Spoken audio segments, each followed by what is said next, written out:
मैं हूं हैदर वहीद और मैं हूं मोइज़ जाफरी और आप देख रहे हैं एजेंडा 360।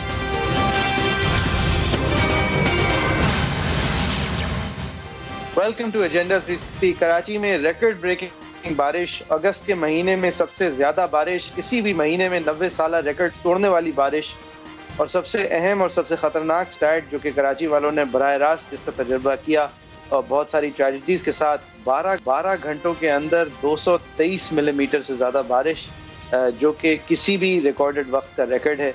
ये इसके नतीजे में 19 कम अज़ कम ऐसे कराची वाले हैं जिनकी जानें बराह रास्त बारिश की वजह से ज़ाया हुई, या तो पानी के अंदर डूबने की वजह से, या फिर पानी की वजह से करंट लगने की वजह से, या फिर पानी की वजह से दीवारें गिर जाने की वजह से। इसके अलावा बराह रास्त जितना नुकसान हुआ है उसका अभी तखमीना लगाना नामुमकिन है। इस वक्त हकीकतन और कितने लोग हैं जिनको जानी और माली नुकसान हुआ है उसका तखमीना लगाना मुश्किल अब इस वक्त नामुमकिन है। कराची के अंदर और कितने सारे ऐसे लोग हैं जिनकी जानें इस वजह से ज़ाया हुई हैं क्योंकि वो सही वक्त पे अस्पताल नहीं पहुंच पाए या सही वक्त पे इवैक्यूएट नहीं हो पाए, इसका भी तखमीना लगाना इस वक्त नामुमकिन है।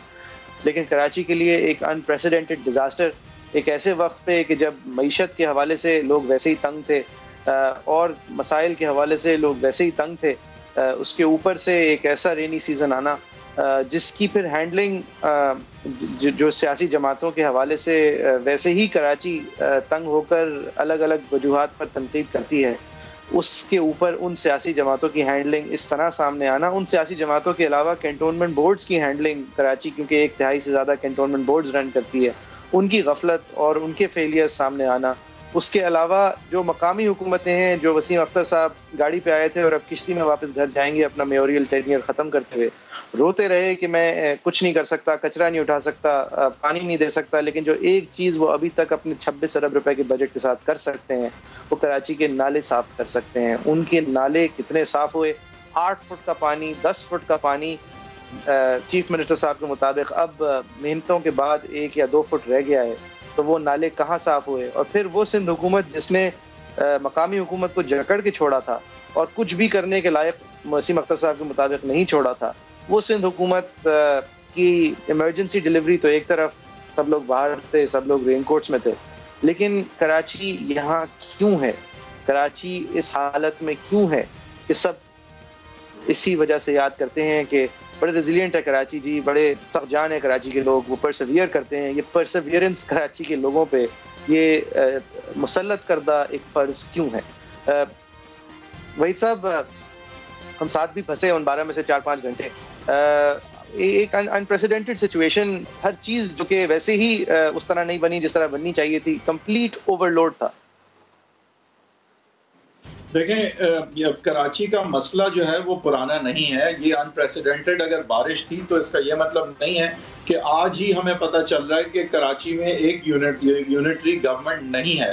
अगर ये बारिशें अनप्रेसिडेंटेड थी तो इसका ये मतलब नहीं है कि आज हमें पहली दफ़ा पता चल रहा है कि कराची की हुकूमत, लोकल गवर्नमेंट एम्पावर्ड नहीं है। अगर ये बारिशें अनप्रेसिडेंटेड हैं तो भी हमें पहली दफ़ा नहीं पता चल रहा कि सिंध हुकूमत जो है वो कराची के वोट लेके नहीं जीतती और सिंध की पावर और पैसा जो कंट्रोल करते हैं उनको कराची से वोट ना मिलता है, ना उन्हें चाहिए। एक MNA की सीट जो है वो यहाँ से जीते थी पीपल्स पार्टी, और बिलावल भुट्टो जरदारी साहब भी अपनी सीट हारे थे। बाई इलेक्शन में फिर गालिबन एक और सीट उन्होंने पिकअप की।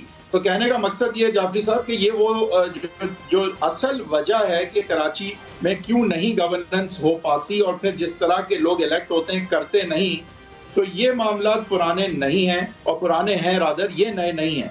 तो अगर बारिश थोड़ी सी इस दफ़ा ज़्यादा हो गई तो हम ये नहीं कह सकते कि ये तो बारिश ज़्यादा हो गई इसलिए मसाइल हुए। मसाइल जो हैं उनकी वजह और वजूहात वही हैं जो मैंने थोड़ी सी अभी डिटेल की और हम बारहा इसकी बात करते आए हैं। सही है। फैसल शकील साहब समा के ब्यूरो चीफ कराची हैं, उन्होंने बहुत उम्दा कवरेज की है जिसकी वजह से हम आज इस पोजीशन में हैं कि कराची के हवाले से कोई अपडेट ले सकें। फैसल साहब, अव्वल तो बहुत शुक्रिया हमें अपना वक्त देने का। मोबाइल सर्विसेज शहर के कितने हिस्सों में नहीं है? पानी इस वक्त सबसे बुरा शहर के कौन से हिस्सों में है? और हुकूमत और के इलेक्ट्रिक कह क्या रही है इस वक्त, ये ज़रा बताएंगे प्लीज़। जी बिल्कुल, बहुत शुक्रिया बिजली मुश्ताबा नहीं, साहब। यहाँ भी नहीं। मैं आपको बताऊं इस वक्त शहर की सूरत हाल क्या है। मैंने अपने इस करियर में नहीं देखा कराची वालों को इतना बेबस और मजबूर। इस वक्त सबसे ज़्यादा जो लोग परेशान हैं वो पीपल्स पार्टी के ही ज़िले जहाँ से वो उनके जो है वो रुकने असम्बली मुंतखब होते हैं, मलीर का इलाका है। मेमन गोट, दुर मोहम्मद गोट, यार मोहम्मद गोट और मारवी मेमन गोट, ये गोट हैं मलीर के। इसके अलावा कायदाबाद का इलाका, नया नाज़माबाद डिस्ट्रिक्ट वेब वहाँ के इलाके, और इसके अलावा आई चुंदरीगढ़ रोड जो कि हमारा ऑफिस है जहाँ पर एक मसरूफ़ तरीन शारा है, ये भी जो है वो अभी तक डूबी हुई है। तो सूरत हाल बहुत गंभीर है, ख़राब है। इन तमाम गोटों में जो कि मलीर के गोट हैं, वहाँ पर इस वक्त भी आर्मी जो है वो कश्तियाँ चला रही है और लोगों को रेस्क्यू कर रही है, निकाल रही है। वहाँ पर सैकड़ों घर जो है वो तबाह हो गए। ये मलीर नदी जो बिफरी थी उसके नतीजे में ये सूरत हाल पेश आई इस मलीर के इलाके में। इसके अलावा लियारी नदी जो बिफरी है, इसके डिस्ट्रिक्ट सेंट्रल में Liaquatabad, federal B area, buffer zone, north Nazimabad, KBR society, ये तमाम इलाके जो है वो यहाँ पर मुतासर हुए और यहाँ की जो आबादी है वहाँ पर भी नुकसान हुआ। तो ये सूरत हाल है। शहर की मेन सड़कों की सूरत हाल बताऊँ तो आई चुंदरीगढ़ रोड है, ये डूबा हुआ है। इसके अलावा यूनिवर्सिटी रोड, इस पे से कुछ पानी हटा है, शाहराह फैसल पे से कुछ पानी हटा है, लेकिन नर्सरी के मुकाम पर शाहराह फैसल पे अभी भी जो है वो पानी मौजूद है। तो कई जो इलाकों में आर्मी की, नेवी की टीमें जो है वो काम कर रही हैं, पानी निकालने के लिए इक़दाम किए जा रहे हैं, लेकिन सूरत हाल अच्छी नहीं। लोग जो है बेहद परेशान हैं। लोगों की गाड़ियाँ, अमलाक, घरेलू सामान जो है वो तबाह हो गया है। सूरत हाल ये है कि इस वक्त अंडर पासेस में भी पानी मौजूद है। जो मुनव्वर सोहरवर्दी डिग रोड पर अंडर पास है उसमें कई फिट पानी मौजूद है। गरीबाबाद के अंडर पास में कई फिट पानी मौजूद है, वहाँ से गाड़ियाँ नहीं गुजर सकती, बंद किए हुए। पेट्रोल पंप्स की जो लोग इतने साहिब हैसियत हैं कि के इलेक्ट्रिक के 30 घंटे गायब होने के बाद अपने जनरेटर्स चला रहे हैं, उनको पेट्रोल पंप्स का एक्सेस पूरी तौर पर है डीजल के लिए, पेट्रोल के लिए? मुझे साहब नहीं, इस तरह से नहीं है। इस वक्त जो है उनके पास भी पेट्रोल और डीज़ल जिन्होंने स्टॉक करके रखे हुआ था वो ख़त्म हो गया, क्योंकि 27 घंटे हो गए मुख्तलिफ इलाके, जिसमें फेडरल बी एरिया का ब्लॉक 22 है, 12 है, अजीज़ाबाद है, डिफेंस है, PCHS सोसाइटी है, नाज़माबाद, नॉर्थ नाज़माबाद, यहाँ पे लाइट नहीं है।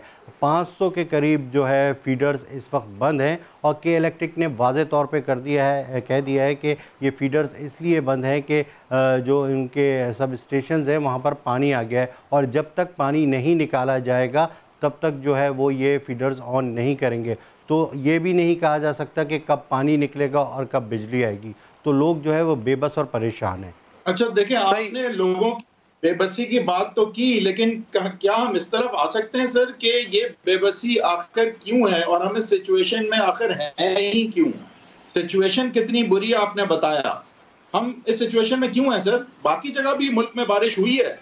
जी बिल्कुल हैदर साहब, आपका कहना दुरुस्त है। ये वजह मैं आपको बताऊं, ये वजह हमारी नाअहली है, हमारी सिंध हुकूमत की नाअहली है, हमारे बल्दियाती इदारों की नाअहली है। किसी किस्म की कोई प्लानिंग नहीं हुई। इस दफ़ा तो ये कह रहे हैं कि बहुत बारिश हुई है, बिल्कुल माना कि जो है वो रिकॉर्ड बारिश हुई है, लेकिन जब इस स्पेल से पहले जो स्पेल आया था उसमें भी क्या यही सूरत हाल थी? उसमें भी ये इससे ज़्यादा ख़राब सूरत हाल थी, और वो ये थी कि नाले जो है हमारे साफ़ नहीं होते। 38 नाले हैं KMC के पास, वो तमाम के तमाम भर गए। लियारी नदी और मलीर नदी, वहाँ की सूरत हाल ये है, मलीर नदी में पूरे का पूरा एक आगा टाउन बनाया हुआ है। आज CM साहब वहाँ पहुँचे तो उन्हें इल्म हुआ और वो परेशान हो गए कि ये नदी के दरमियान में आबादी कैसे आ गई, और उन्होंने हिदायत दी कि इसको हटाया जाए। देखिए, आप कह रहे हैं नाअहल हैं, आपने कहा हम नाअहल हैं, लेकिन क्या महज ऐसा है कि जो लोग यहाँ इलेक्ट होते हैं वो नाअहल हैं?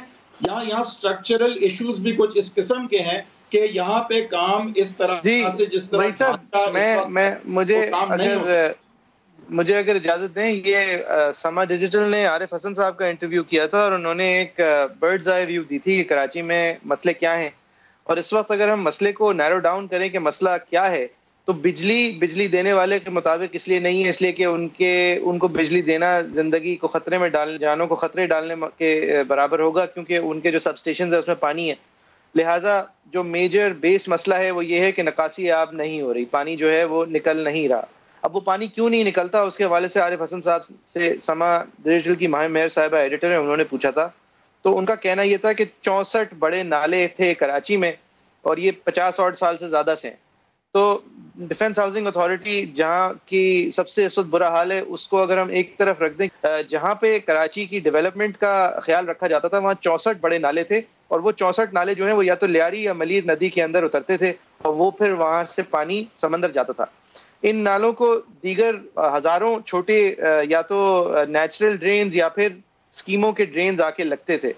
अब 60s और 70s के अंदर इन नालों के साथ इनफॉर्मल सेटलमेंट्स को कनेक्ट नहीं किया गया और दूसरी और सबसे बड़ा सानिया ये कि क्योंकि सुएज नेटवर्क नहीं था, लिहाजा कराची ने इन नालों के अंदर अपना सुएज डंप करना, अपना जो फुजला है वो डंप होना शुरू हो गया।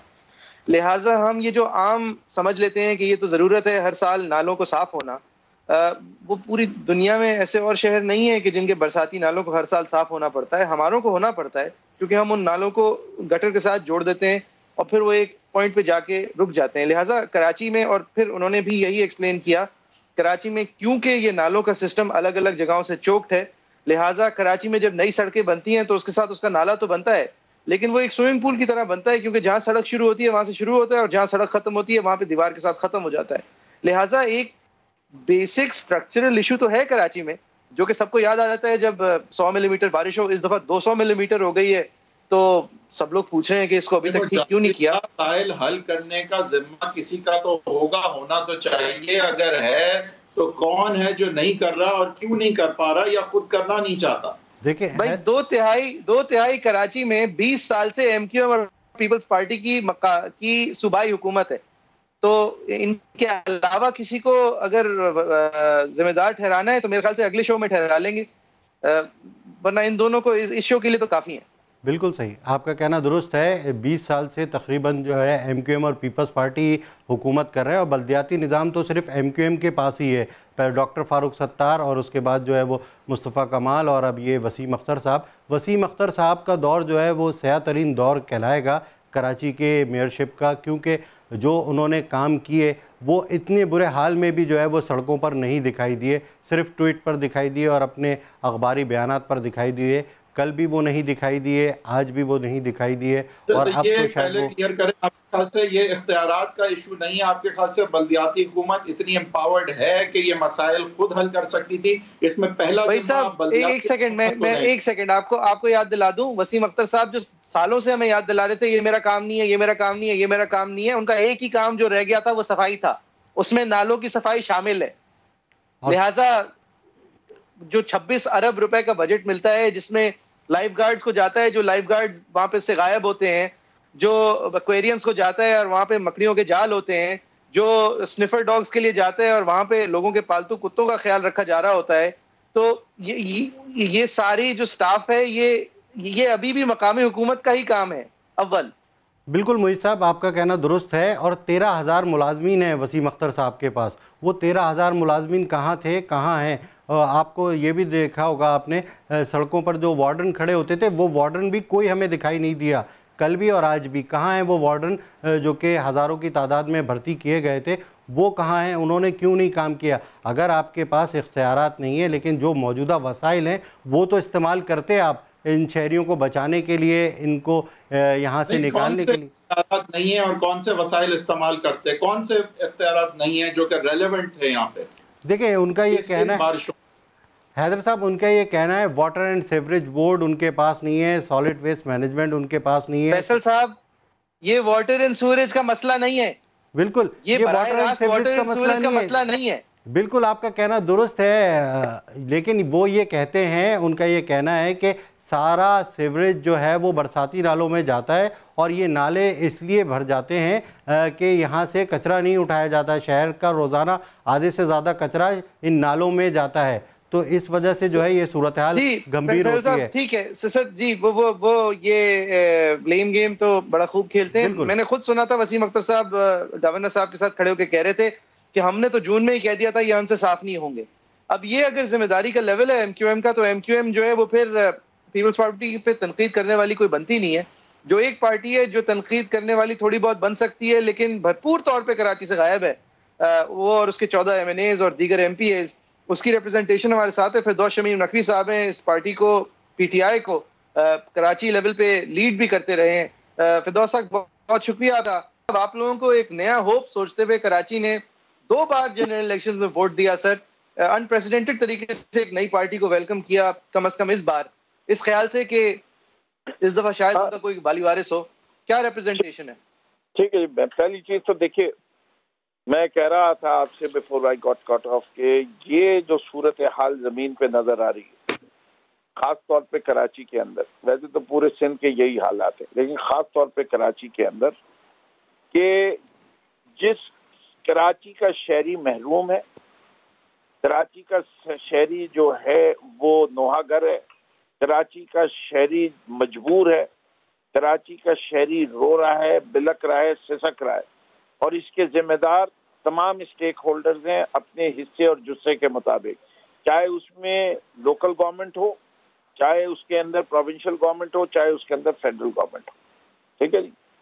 तो कोई भी ये नहीं कह सकता कि we have come out with flying colours, because जमीन पे हालात जो हैं उसको देखते हुए किसी शख्स में आज की शाम ये हिम्मत नहीं हो सकती ये बात कह सके, इससे कि हर किसी के परफॉर्मेंस के अंदर फ्लॉज मैं बाहैसियत PTI के MPA के तौर पे निकाल सकता हूँ, इंक्लूडिंग माय ओन, कि हम उस लेवल की डिलीवरी नहीं दे पा रहे जो लोगों की एक्सपेक्टेशन है।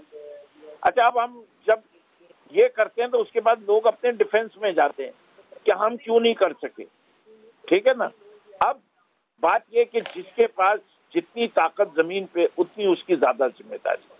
मैं इसका डिफेंस करना ही नहीं चाहता, ये मैं आप जैसे तजिया निगारों पे छोड़ देता हूँ कि आप फैसला कर लीजिए जो मौजूदा कवानीन और रवाबित इस मुल्क के अंदर है, जो इस मुल्क के अंदर आईनी सूरत हाल है, उसमें कितनी जिम्मेदारी किसकी बनती है।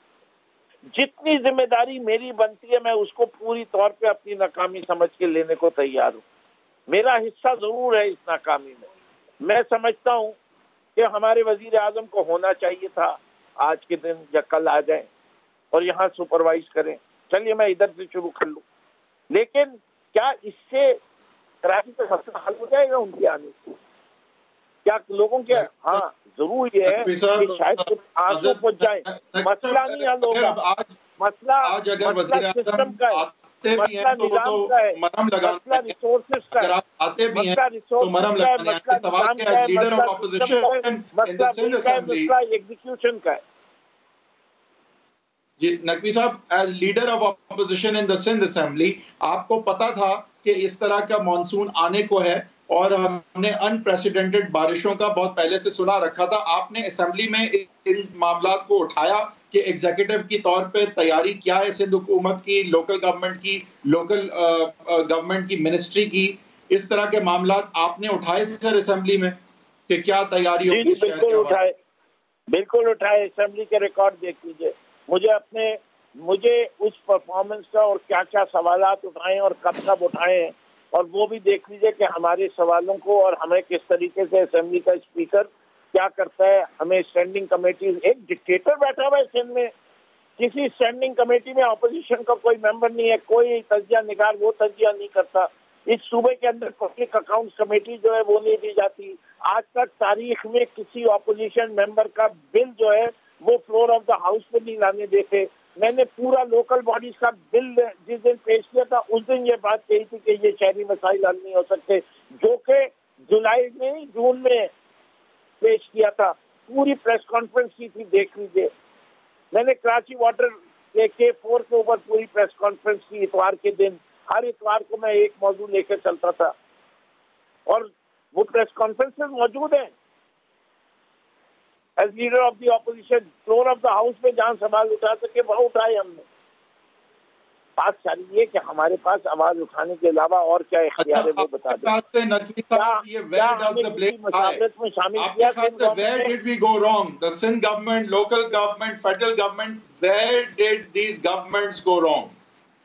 जी very simple, you have a bad system.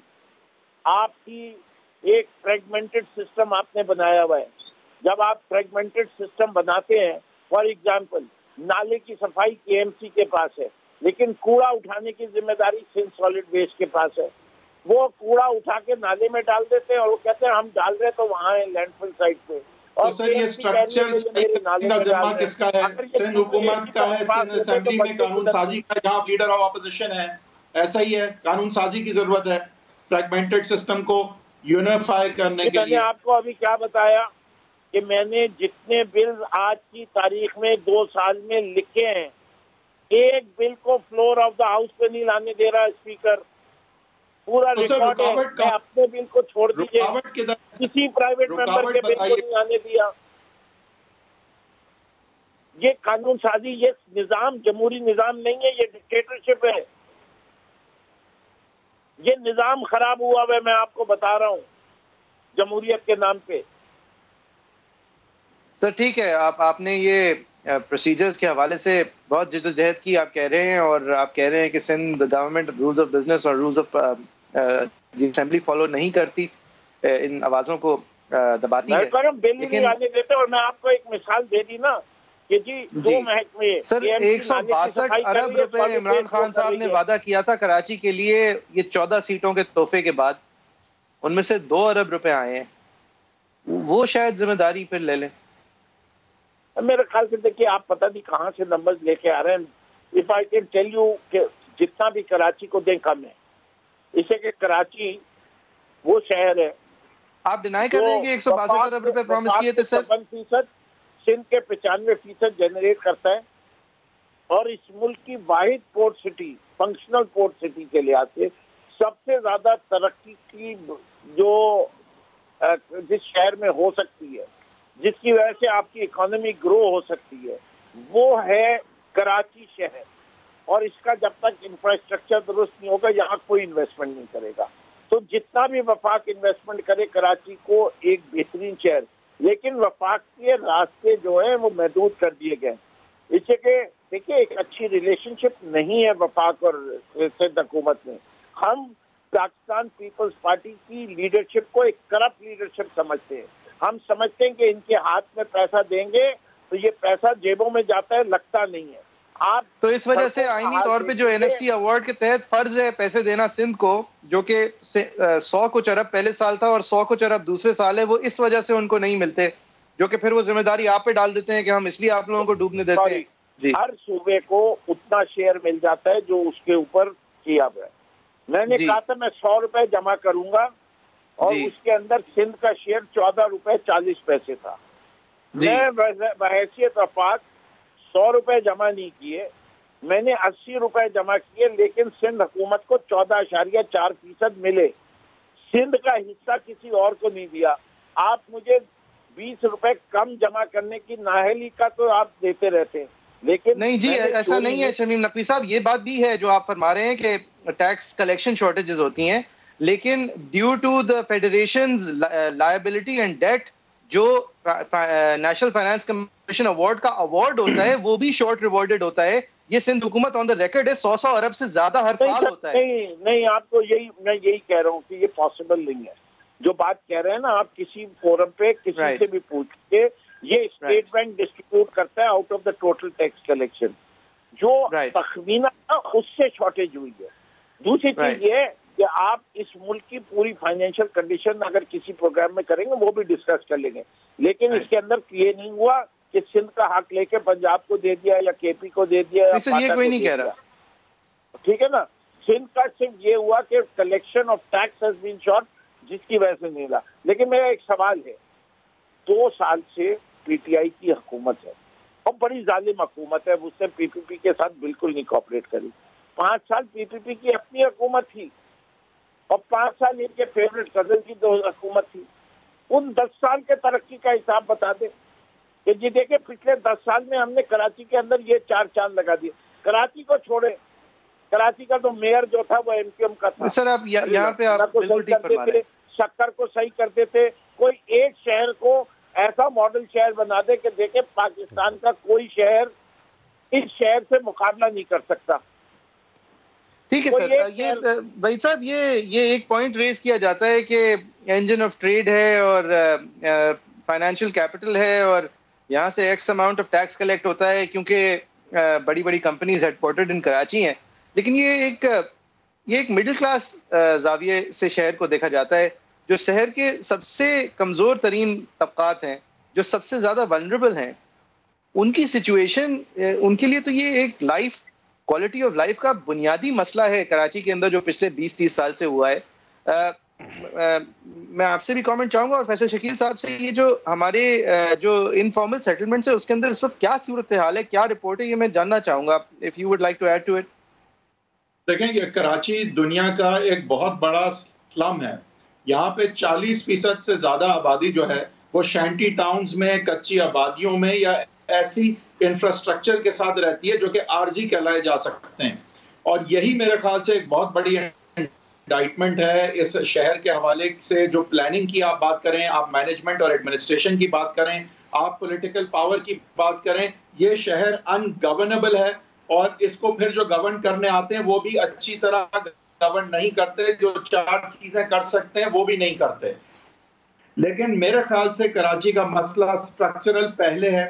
जब तक यहाँ पे एक unified empowered local government article 140A के मुताबिक तश्कील नहीं दी जा सकेगी कानून साजी के जरिए पहले और फिर फ्री एंड फेयर इलेक्शंस के जरिए, उस वक्त तक ये जो फेडरलिज्म का हमारा कॉन्सेप्ट है, फेडरेशन का कॉन्सेप्ट है, ये फेल हो रहा है। यहाँ फेडरलिज्म का ये मतलब नहीं होता कि इस्लामाबाद कंट्रोल करे। फेडरलिज्म का मतलब होता है कि अगर 3 टियर गवर्नमेंट सिस्टम है आइन में एनविजेज, तो वहाँ फेडरल गवर्नमेंट अपने सब्जेक्ट मैटर और जुरिस्डिक्शन में काम करे और प्रोविंशियल गवर्नमेंट अपने और लोकल गवर्नमेंट अपने। यही फेडरलिज्म है, एक एम्पावर्ड 3 टियर सिस्टम जो इन्विजिज है कॉन्स्टिट्यूशन में, और वही कराची शहर को नहीं मिल पाता।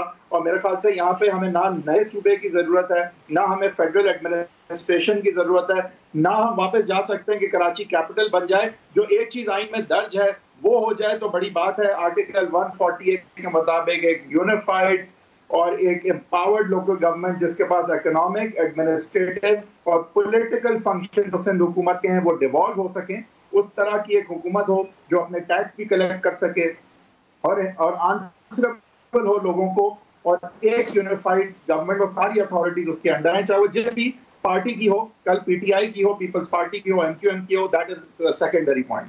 बट जब तक ये स्ट्रक्चरल चीजों को नहीं देखा जाएगा तो बड़ा मुश्किल है, खासकर जबकि यहाँ हमने देखा है इलेक्ट होके भी कोई बहुत काबिल लोग अनफॉर्चुनेटली उस तरह से नहीं आते कि बावजूद सिस्टम के ना सही होने के बहुत बड़े काम कर जाएं। यहाँ तो जो काम हो भी सकता है लगता है वो भी नहीं हो पाता। सही है।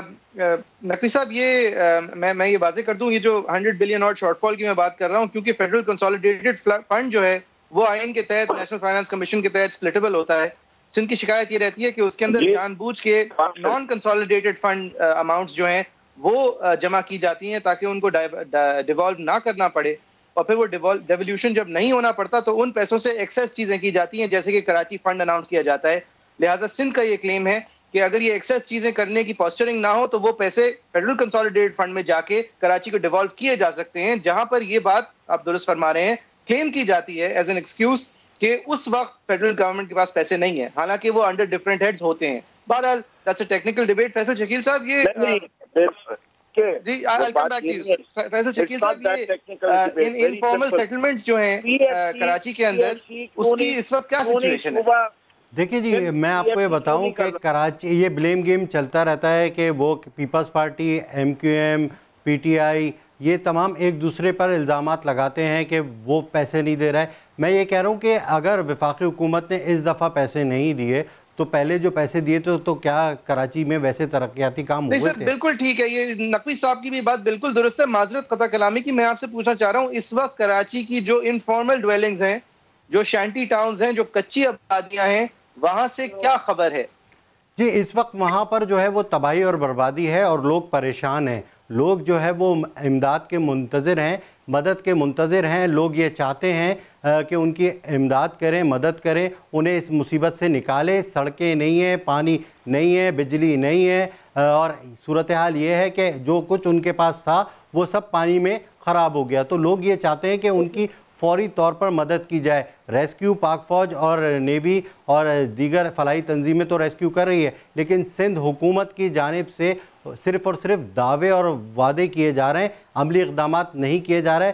कल रात 9 बजे सीएम साहब मुख्तलिफ़ इलाकों में गए थे, आज सुबह वो पूरे शहर के मुख्तलिफ़ इलाकों में विज़िट किया, उन्होंने देखा, लेकिन लोगों तक इमदाद नहीं पहुंचते हुए देखी हमने, उनके किसी किस्म की इमदाद पहुंच रही हो। कुछ लोग जो है वो 24-24, 36-36 घंटों से भूखे हैं, उनके घरों में पानी नहीं है, जो पानी था ज़ेरे ज़मीन टैंकों में वहाँ सीवरेज का पानी मिल गया, जो कपड़े थे वो ख़राब हो गए पानी के आने की वजह से, घरेलू सामान जो है वो सब कुछ ख़राब हो गया। तो जो ये इलाकों में कच्ची आबादियों में रहने वाले लोग हैं वो बेहद परेशान हैं, तो उन्हें मदद की ज़रूरत है फ़ौरी तौर पर। वो देख रहे हैं जो हुकूमतें हैं उनको, और बहुत गुस्से में हैं लोग। अब अपना गुस्से का इजहार हम देख रहे हैं कि वो किस तरह से उनका गुस्सा होगा। जब लोगों के पास खाने के लिए नहीं होगा, पहनने के लिए नहीं होगा, उनके बच्चे भूखे होंगे, तो वो फिर यकीनन जो है वो इश्तियाल में भी आएंगे और रद्द अमल भी देंगे। तो बड़ी परेशान कुन सूरत हाल है उन इलाकों की जहाँ पानी है और जो ज़ेरे आब आए हुए हैं। सही है फैसल साहब, आपका बहुत शुक्रिया। फिरदौस नकवी साहब आपका भी बहुत शुक्रिया। व्यूअर्स एक ब्रेक लेंगे, ब्रेक के बाद हाजिर होते हैं, मजीद टॉपिक्स की भी ऊपर भी गुफ्तगू करेंगे, कराची को भी मजीद कवर करेंगे।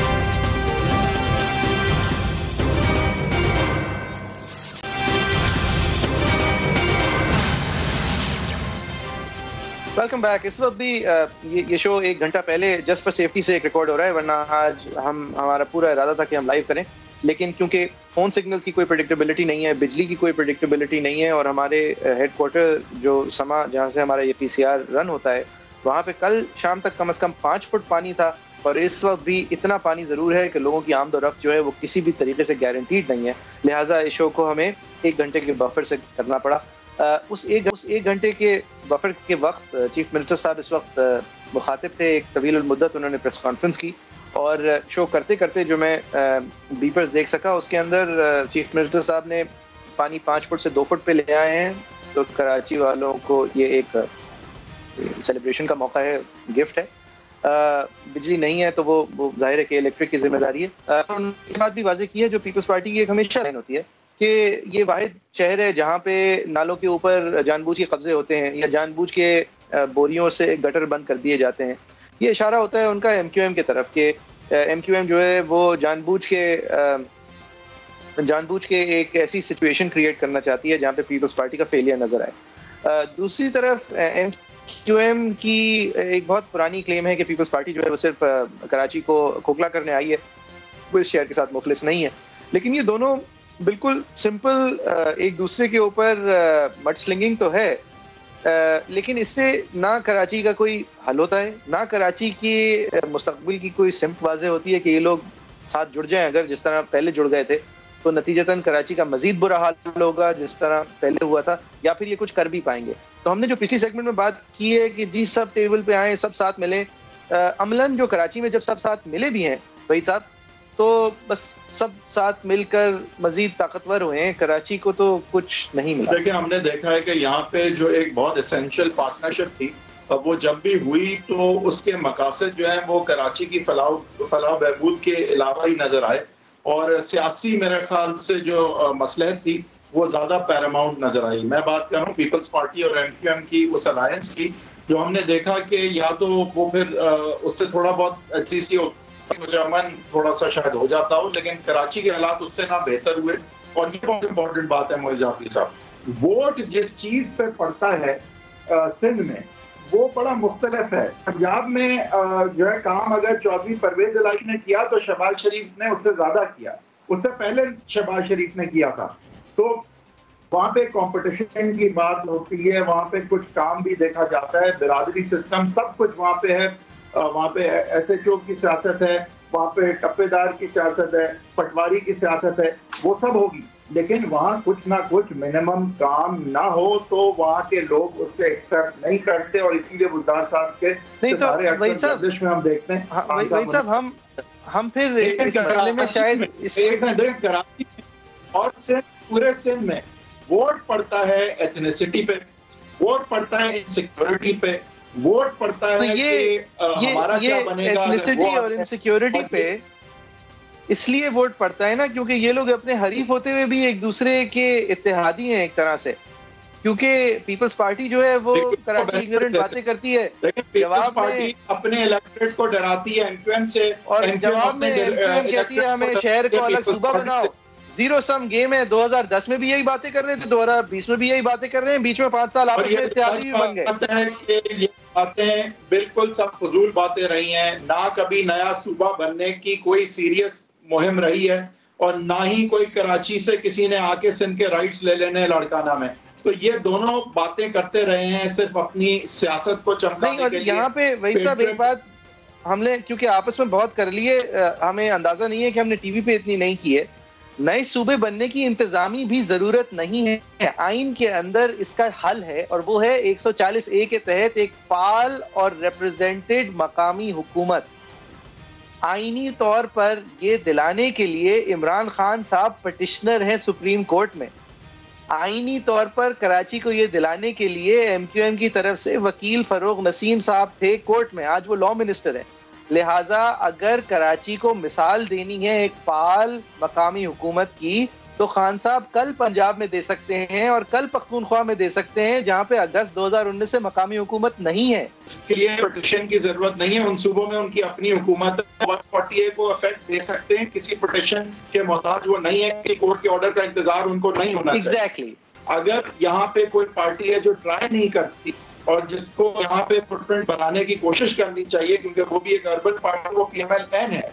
ये ऐसी पार्टी जिसको कराची ने ना आजमाया है और ना उन्होंने बदकिस्मती। लेकिन भाई साहब PML-N का ये मसला है कि PML-N का असल में ये मसला है कि 10 साल पहले तक पूरी PML-N एक बस में फिट आती थी और अब शायद कराची की PML-N एक ट्रेन में फिट आ जाएगी। लिहाजा PML-N को तो हम जरा रहने दें। लेकिन ये आप जब मेहनत करेंगे सियासी तौर पे तो ये वो कर लें फिर मेहनत, उनको फिर अगले 50 साल बाद बात कर लेंगे। लेकिन ये MQM की अगर बच्चों में हमने शहबाज शरीफ साहब और मरियम नवाज साहिबा ने कराची पे ट्वीट किए हैं और बहुत ही मरियम साहिबा की तो खासकर जो है बहुत हार्टफेल्ट ट्वीट थी। तो क्या आने वाले सियासी पस मंजर में हम कोई PML-N की तरफ से, खासकर वहां अगर लीडरशिप मरियम साहिबा की आती है, तो उनकी ट्वीट से क्या हम ये समझेंगे कुछ कराची की तरफ उनका ध्यान होगा? मैं उम्मीद कर सकता हूं, क्योंकि हम चाहेंगे कि सारी जो पार्टीज हैं वो कराची के वोट के लिए कम्पीट करें, ताकि कराची का वोट जो है ये कराची के अंदर जो 140A की एक्सपेरिमेंट थी, जो कि आप कह सकते हैं कि कराची को एक एक्स्ट्रा फेडरल बजट के तहत मुस्तफा कमाल साहब के दौर में मिल गई। अब आप वो भी तो देखें कि वो उसके अंदर जो पार्टी पावर में आई यानी MQM, उसने एक मकामी हुकूमत, एक फाल मकामी हुकूमत को किस तरह इस्तेमाल किया। उसने जो सूबाई हुकूमत रिवायती तौर पे नौकरियां देती थी जहां नौकरियां बनती नहीं है, उसने वो किया। उसने जो state capture of public land रिवायती तौर पे सूबाई हुकूमत करती थी, उस हुकूमत के थ्रू वो हुआ। जो उसने जितनी प्रॉब्लम्स सूबे के लेवल पे होती थी, वो सारी प्रॉब्लम्स हमने मकामी लेवल पे देखी। लिहाजा यहाँ पर इंतजामी मसले के अलावा एक चीज इंतजार करने दें, और जो रूरल सियासत होती थी जाफरी साहब, वो अल्ताफ हुसैन साहब बिल्कुल अर्बन सेंटर में उसी तरह ले आए। उसी तरह की सियासत उन्होंने शहरों में बिल्कुल की, एक जिंदगी के डर की सियासत, एक मेरी लाठी मेरे भैंस की सियासत, वो सियासत 30 साल के लिए हमने मकामी हुकूमत सतह पे भी देखी कर्टिसी MQM, और वो सियासत हमने पोजीशन की वजह से कह लें या क्योंकि सारे सियासतदानों की मदद करती है ये सियासत, एक बिल्कुल बेसिक रिडक्टिव सियासत, तो वो हम सूबे में भी देख रहे हैं। लेकिन हल सिर्फ इंतजामी नहीं है, हल एक क्वालिटी ऑफ डिलीवरी का भी है कि ये 30 साल में इन्होंने इस शहर के लिए क्या किया, MQM ने या पीपल्स पार्टी ने, या इंतजामी तौर पे सिर्फ अगर ये मसला हल हो सकता है या नहीं। बिकॉज ये शहर देखें, आप एक लेवल ऑफ होपलेस होते हैं जब आप एक कंप्लीट आउटसाइडर, इमरान खान साहब ने भी ट्वीट सी की थी कराची के लिए, 1-2 जलसे आके कर लिए थे। खान साहब ने अपनी मुहिम बराह रास्त कराची में नहीं चलाई थी उन जलसों के अलावा, लेकिन कराची ने 14 सीटें दे दी और ऐसे ऐसे लोगों को दे दी जिनके वहमो गुमान में नहीं था कि वो जीतेंगे इस शहर से। लिहाजा इस शहर ने इस डेस्परेशन में एक्ट किया, लेकिन उस डेस्परेशन का भी जवाब उसको गायब है। सब लोग कहाँ हैं, क्या कर रहे हैं? लेकिन पॉलिटिकली इस वक्त जितना कराची वेकेंट है, जितना कराची अवेलेबल है, मेरे ख्याल से कोई 25 सीटें ऐसी नहीं है इस वक्त मुल्क में जो कि यकमुश्त अवेलेबल हैं, और most of them can go to a single party that can make a difference. तो इस वक्त मेरे ख्याल से कराची पॉलिटिकली एक बहुत वायबल ग्रैब है फॉर एनीवन जो कि कुछ यहाँ पे एक विजन दे सकता है, कुछ काम कर सकता है, कुछ इंटरेस्ट दिखा सकता है, कुछ जुड़ सकता है लोगों के मसाइल के साथ, क्योंकि यहाँ मसाइल बहुत ज्यादा हैं। ये एक बहुत डाइवर्स पॉपुलेशन है कराची में। पूरे मुल्क में जो भी लोग जहाँ बसते हैं कोई ना कोई रिश्तेदार उनका कराची में रहता है। कराची एक वो शहर है जो कि पूरे पाकिस्तान को जोड़ता है, और मेरे ख्याल से इस वक्त कराची पॉलिटिकली बिल्कुल वेकेंट है जाफरी साहब। किसी का पॉलिटिकली ये शहर इस वक्त नहीं है, और these seats are up for grabs. अगर ये इलेक्शन जिसमें 3 साल हैं, अगर कोई अभी मेहनत कर ले तो ये शहर जो है पॉलिटिकली अब कहीं भी जा सकता है 3 साल के बाद। सही है। हम 5 मिनट रह गए शो में। वही साहब, एक बड़ी इंटरेस्टिंग डेवलपमेंट हुई थी। हम अगर वफाकी सतह की सियासत की बात कर लें तो मौलाना फजलुर रहमान के घर शहबाज शरीफ साहब पेश हुए थे, ये multi parties conference, all parties conference के सिलसिले में। और वहां से बाहर निकल के मुझे तो एक बड़ी दिलचस्प प्रेस कॉन्फ्रेंस लगी। शहबाज शरीफ साहब बड़े अनकंफर्टेबल खड़े हुए थे, और फजलुर रहमान साहब, जिस तरह बिलावल साहब ने कोशिश की थी, आपको याद होगा कि वो शहबाज शरीफ साहब को धकेल के कहें कि अब तो सिमत का तयन शहबाज शरीफ साहब करेंगे, और शहबाज शरीफ साहब का जवाब आया था लेकिन ये काम मैं नौजवान कंधों पे छोड़ रहा हूँ। इस तरह फजलुर रहमान साहब ने भी कोशिश की है। तो अब आपको लीडर ऑफ अपोजिशन बताएंगे कि ये एमपीसी कब होगी। देखें, बड़ा क्लियर है कि बिलावल साहब के साथ तो सियासत चल रही है पहले आपकी, और शहबाज शरीफ साहब के साथ तो सियासत चल रही है कि मेरे भाई ने मुझे भेजा है, मजबूरन मुझे आना पड़ा। तो बॉडी लैंग्वेज तो कुछ इसी तरह की थी शहबाज शरीफ साहब की। और ये बात क्लियर है कि अगर कोई ऑपोजिशन की सियासत है तो मरीम नवाज साहिबा की तरफ से थोड़ी नजर आई है, लेकिन वहां पे फिर नजर आने के बाद वो नजर नहीं आई है। तो ये अब स्ट्रेटेजिकली पीएमएल नून इसको किस तरह आगे लेके जाएगा ये बहुत अनक्लियर है इस वक्त। और एपीसी जो कि एक बहुत बड़ी थ्रेट बन के सामने आ रही थी, वो इस वक्त अनक्लियर है कि किस तरफ और किस हिसाब से और किस इंटेंसिटी के साथ जा सकेगी। ये बड़ा क्लियर है कि एजिटेशन की सियासत इस वक्त जो है वो एस्टेब्लिशमेंट नहीं चाह रही। ये बड़ा क्लियर है कि इमरान खान साहब जो हैं वो आप देखें कि ये इत्तेफाक है कि सारे केसेस जो हैं वो लग जाते हैं पीएमएल नून के लीडरान के, एकदम से नैब इंटरेस्ट हर चीज में लेना शुरू कर देती है। एपीसी की बात आती है, नवाज शरीफ साहब को वापस लाने की बात शुरू हो जाती है।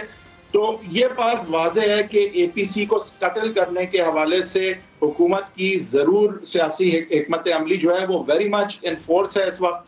आगे से इसका रिस्पांस क्या आएगा और किस तरह से एपीसी अब आगे बढ़ेगी ये अनक्लियर है। फजलुर रहमान साहब इसमें बहुत क्लियर है।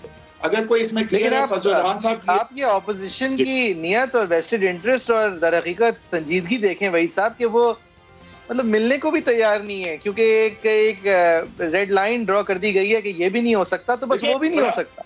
देखिए, बड़ा आसान, ये बहुत आसान है। आप प्रायोरिटीज देख लें। अभी अगर आपके पास सिंध गवर्नमेंट है और सेनेट में इतनी सीटें हैं, आप जनरल इलेक्शन चाहेंगे एजिटेशन के जरिए से? बिल्कुल नहीं चाहेंगे। तो पीपल्स पार्टी का तो देखें वो प्रायोरिटी और वो ऑब्जेक्टिव है ही नहीं। They don't even share the same objective जो कि एपीसी का एजेंडा होगा। लेकिन एक सेकंड ना, फिर मैं सिलेक्टेड वजीर आजम और ये एक कठपुतली और ये इस तरह की बातें नहीं करता ना, फिर मैं भी मान लेता कि एक थोड़ी बहुत कठपुतली मैं भी हूँ इस सिस्टम में।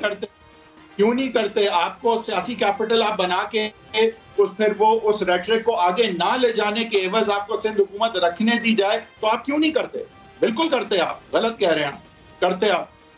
सही है। और शहबाज शरीफ साहब वाला क्या करता? मैं देखिए, शहबाज शरीफ साहब एक हिपोक्रेट नहीं है। लोग उनको नहीं, एक सेकंड देखें, शहबाज शरीफ साहब जो है उनकी एक सियासत, आप उसे पसंद करें ना करें, शुरू से वैसे ही रही है। वो बेचारे जो हैं वो क्योंकि नवाज शरीफ साहब और मरियम नवाज साहिबा की एक सोच मुख्तलिफ है, वो उस सोच के अंदर सबऑर्डिनेटेड भी हैं और ओहदे वाइज वो प्रेसिडेंट हैं। तो एक बहुत ही अनकंफर्टेबल सिचुएशन में है वो जो चीज नहीं करना चाह रहे वो उनसे करवाई नहीं जा सकेगी। अगर तो मज़ाहिमती सियासत की तरफ आगे पीएमएल नून जाएगी तो वो शहबाज शरीफ साहब की क्या एक मशवरा वैसे पीएमएल नून के लिए है। हमारे शो का वक्त खत्म हो गया है कि अगर एपीसी का तयन हो जाए कि 1 तारीख को होगी और ये भी तयन हो जाए कि कहाँ होगी, तो ये जरूर करें कि शहबाज शरीफ साहब को पिछले दिन जाके उस जगह का रास्ता दिखा दें, उस जगह पहुंचने का तरीका दिखा दें, उस जगह पहुंचने का एक दूसरा ऑल्टरनेटिव रास्ता भी दिखा दें।